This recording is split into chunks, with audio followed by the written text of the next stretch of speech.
मेरा गांव ईसापुर कलाल्टी है, खटाना परिवार से हूँ।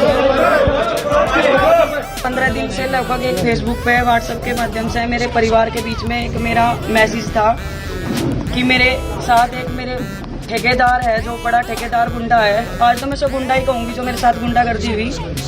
मतलब 15 दिन से मैं लगातार अपने परिवार के बीच एक बात पहुंचाना चाह रही थी कि मैं पिछले 3 साल से मेरे परिवार को उसने पीड़ित कर रखा। मेरी माँ, मेरे बाप, मेरी बहन, मेरा परिवार, मेरी ससुराल, मतलब यहाँ तक कि उसने हम 6 बहनें हैं, 6 की 6 बहनों पर 6 बहनों पर इतना अत्याचार करने की कोशिश करी कि आज मैं अपने परिवार के बीच बैठकर उन सब चीजों को बताना चाहती थी। मैंने कल एक आह्वान किया था कि मैं 27 तारीख में पंचायत में आऊंगी। उसने रात में, मतलब पहले तो शाम के टाइम मुझे मेरे गांव में पुलिस से पकड़वाने की कोशिश करी। 2 गाड़ी पुलिस की मेरे घर गई। मैं वहां से एक्टिवा उठा के गंगो भाग आई। फिर मैं यहाँ गंगो में आराम से अपने परिवार के बीच में बैठी तो शीतल बिश्नोई जी, महानगर अध्यक्ष, उनका फोन आया कि यहाँ पे कोई सम्मानित व्यक्ति, उन्होंने जसवंत सैनी जी का नाम लिया, माननीय जसवंत सैनी जी मंत्री और विधायक जी, मतलब किसी और का नाम लिया कि जसवंत सैनी जी हैं और मैं हूँ, अकेले बैठ के आपसे बात करना चाहते हैं। मैंने सोचा चलो संगठन है, संगठन की बात मान लेनी चाहिए। मैंने कहा आप कौन, कितने लोग? उन्होंने कहा कि हम सिर्फ 2 लोग हैं, आप आओ, आपका सम्मान होगा, सिर्फ आपकी बात रखी जाएगी। मैं और कविता चौधरी जी रात गाड़ी में यहाँ से गंगो से पार्टी कार्यालय पे गई, लेकिन मुझे लगा जब मैं पार्टी कार्यालय के बाहर पहुंची वहाँ पे कम से कम 20 गाड़ी थी। मैंने कहा मैं तो अंदर नहीं जाऊंगी, आप जाओ और एक भाई को लेकर पूछ के आओ कि क्या बात है। जब कविता चौधरी जी गेट पे गई बीजेपी कार्यालय पे, तो वहाँ से भाई मुकेश चौधरी, राजीव गुंबर जी और ये ठेकेदार, आज मुझे बोलने में भी शर्म नहीं आ रही है, ये ठेकेदार गुंडा गंगो विधायक किरत चौधरी है, जिसने मतलब उनकी इतनी हड़बड़ाहट हुई कि मेरे ना जाने पे वो गाड़ी उठा के भाग लिए वहाँ से। फिर मैं अपनी जिसके साथ में थी, हम भी अपनी गाड़ी लेके चले गए। हमने देखा कि वहाँ से 20 गाड़ी गई वहाँ से। थोड़ा सा आगे चल के उन्होंने महिला पुलिस थी और इंस्पेक्टर थे, 2 गाड़ी और लगा रखी, ताकि या तो मैं उनकी बात मान लूँ या फिर मैं वो लोग मुझे ये कह के कि ये बदतमीज है, मुझे पुलिस के हवाले कर दे। लेकिन मैं चौकन्ना थी, इसलिए मैं उनके बीच से छूट के भाग आई। उसके बाद उन्होंने मेरे घर ईसापुर कलाल्टी में 2 गाड़ी भेजी पुलिस की। मेरे मम्मी मेरे पापा को डराया, धमकाया। मैंने बोल दिया कि मम्मी मैं कुछ नहीं करूंगी, अब मैं अपने समाज के बीच में बैठ के ही अपनी बात रखूंगी। उसके बाद उन्होंने, जहाँ मैं गंगो रहती हूँ, मेरी बहन रहती है, वहाँ पे भी पुलिस का आना जाना रखा। जो भाई मेरे साथ खड़े इनके घरों में गाँव जाकर दबिश दिलवाई। क्यों? मैंने किसी का खून कर दिया था या मैंने किसी की प्रॉपर्टी राब रखी थी? मैं तो एक सम्मान के लिए अपने इंसाफ मांग रही थी, इन सबके बीच आ रही थी।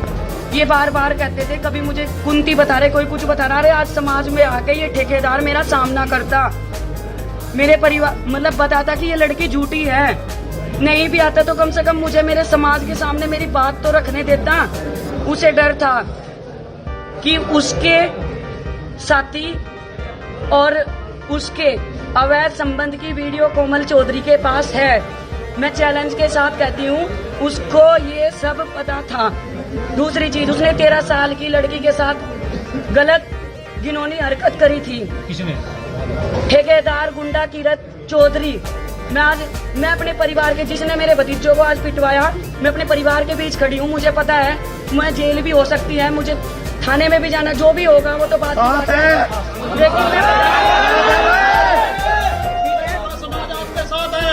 उसने मतलब आज मेरे पति मेरे साथ आए, मतलब 15 दिन से मेरे पति, मैं बोल के आ जाती थी, वो ड्यूटी करते थे, वो चले जाते थे। आज वो मेरे साथ आए, मुझे मेरे परिवार के हवाले सौंप के वो अमन गार्डन के पास गए, तो उन्होंने धक्का दे के, जो ठेकेदार ने मेरा सम्मान मतलब खोया था, मेरे पति का सम्मान। आज तक तो मैं ये सोच रही थी मेरा परिवार मतलब मेरा समाज बैठ के इस चीज को निपटा रहा, चलो कोई बात नहीं, मैंने की बात सुन। लेकिन आज उसने मेरा सम्मान, मेरी इज्जत, जिसके बलबूते पे मैं झांसी की रानी बन के आज तक मैदान में कूदती थी, उसने सोचा कि ये टूट जाएगी, लेकिन मैं टूटी नहीं हूँ। मेरा गौरव और भी बढ़ गया क्योंकि मेरा परिवार मेरे साथ है। ठेकेदार, मैं तुझे चैलेंज कर रही हूँ, तू मेरे सामने आ, मैं तेरे करतूतों का जवाब दूंगी। और अभी जब मैं अपने परिवार के बीच पहुंची, उन्होंने मेरे भतीजों पर लाठीचार्ज करवाया, मेरी ननंद कविता चौधरी को बंदी बना के पुलिस अभी लेके गई। मेरी चैन अभी भी देख लो, मैं 2 मिनट पहले लाइव आई थी, मेरी चैन तोड़ी गई, मेरे से पर्स छीन लिया गया। अवैध संबंध के फोन 3 फोन मेरे पुलिस मेरा एक पर्स छीन के लेके गई। लेकिन तू इससे संतुष्ट नहीं हो सकता क्योंकि मैंने सबूत 3 जगह और रख रखे हैं। मैं अपने परिवार के साथ हूँ, चैलेंज कर रही हूँ। ये कोमल गुज्जर आपको चैलेंज कर रही है, आप सामना करो, मैं सबूत के साथ अपने परिवार के साथ आऊँ। अभी पता चला है निष्कासित करके गए, भाजपा से कोई सूचना है? अभी रिपोर्ट चल रही है खबर से। ये परिवार से निष्कासित नहीं है। मेरे लिए फिलहाल मेरा सम्मान, मेरा परिवार, मेरे भाई भतीजे, मेरे लिए ये जरूरी है। हाँ ठीक है, हमारे आदरणीय मोदी जी कहते हैं कि बेटी बचाओ बेटी पढ़ाओ, लेकिन गंगो विधायक ने 13 साल की लड़की के साथ गलत हरकत करी थी। उसने मेरे केस कटवाने के लिए, मुझे घेर में आने के लिए धमकी दी थी। मेरे पास वो रिकॉर्डिंग्स आज भी है। मैं माननीय मुख्यमंत्री जी से कहती हूँ, बेटी बचाओ बेटी पढ़ाओ का नारा लगाते हो आप, लेकिन ये बेटियों को उठवाते हैं, गुंडों के द्वारा उठवाते हैं, नहीं तो पुलिस के द्वारा उठवाते हैं। लेकिन कोमल गुज्जर ने अपना सम्मान बचाया, अपनी इज्जत नहीं बेची। मैं अपने परिवार के बीच आज ये बात आकर के कहती हूँ और कहना भी चाहती थी कि मैंने अपना गौरव बढ़ाया, मैंने अपनी इज्जत उसको बेची नहीं है। ठेकेदार आके जवाब दे। कोमल जी, आपके पास कोई सबूत है क्या जो आप मीडिया के सामने दिखा सकती है? कोमल जी, आपके पास कुछ सबूत? मैंने आपके पास बहुत से सबूत दे रखे। मेरे जब जरूरत पड़ेगी सबूत दिखाने का काम करेंगे। उनके पास 3 फोन मेरे ऑलरेडी हैं, मेरी